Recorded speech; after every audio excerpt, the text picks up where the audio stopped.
अस्सलाम वालेकुम।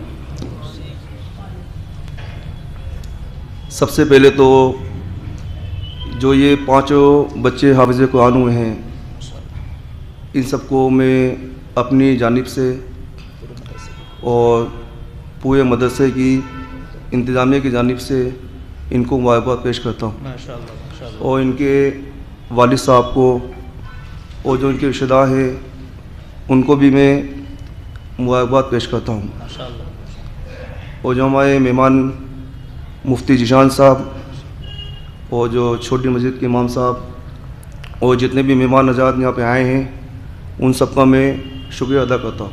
माशाअल्लाह। ये मदरसा आप ही की ब्यादी का पूरा मदरसा है। माशाअल्लाह। आपसे हमारी गुजारिश है कि इस मदरसे में आप लोग तशरीफ़ लेके आएँ, इस मदरसे को आप संभालें, मदरसे में आप अपने बच्चे को तालीम के लिए भेजें जी माशाअल्लाह। और इसमें कोई कमी हो, कोई या मशवरा हो तो हमको आकर के बताएं और इंशाअल्लाह उस पर हम अमल करेंगे।